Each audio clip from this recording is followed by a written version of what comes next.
Hello, everyone. It's Wade Franson, and welcome back to another sneak peek of Created in the Image of God. I've just met a gentleman named Anthony Winning, who comes from down under, who has been studying the fundamental questions of life from a very interesting perspective.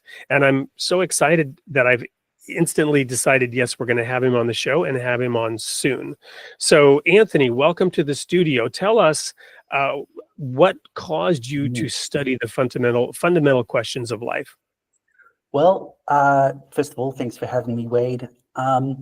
Look, very good question. I'd say that I just, in my early 20s, had an innate curiosity about these kind of questions. Why are we here? And what is life all about? And these are questions I just simply couldn't let go of. Having also said that, I don't think any of us get to escape these questions. We might live our lives not paying any attention to them or kind of not diving into them, but that doesn't mean they're not there. And so, yeah, I really believe these questions are the inescapable questions of life.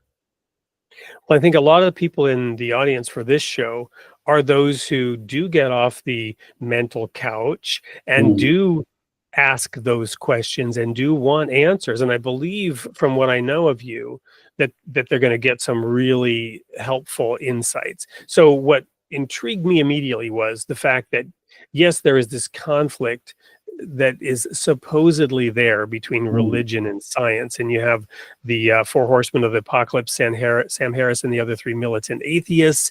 And then you have people like I've had on my show, Kent Hovind, who believe the earth is only 6,000 years old. And he has up to 1 million people following him. And I've met people who, have this belief. So these things are in contrast. But are they in conflict? You've got an interesting way of bringing in psychology and philosophy into addressing these questions.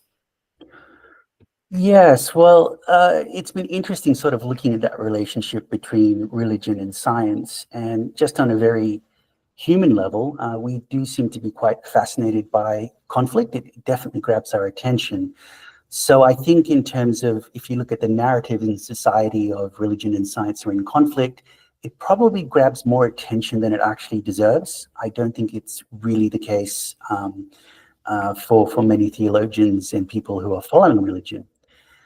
Having said that, I think life by its very nature is a mystery, and the most fundamental questions in life are mysterious in the answers that they may have. And because of that, I wouldn't be going about looking at the idea that religion and science are in conflict. I'd be looking, what are the assumptions and beliefs we have to hold so that we see these two systems in conflict? And what are the other ways we might potentially choose to look at the relationship between the two? So I think that's a much more productive and fruitful angle than just thinking, well, these two systems have to clash and they're not complementary whatsoever. I think that's quite a extremist view in many ways. Well, there you have it, a summary of what you're going to get if you come for the full hour with Anthony Winning.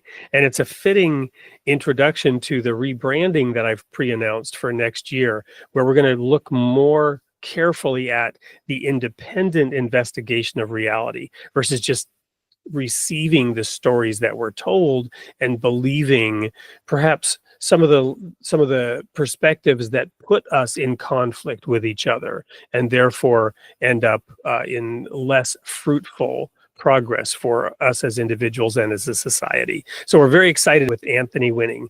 Looking forward to seeing you there.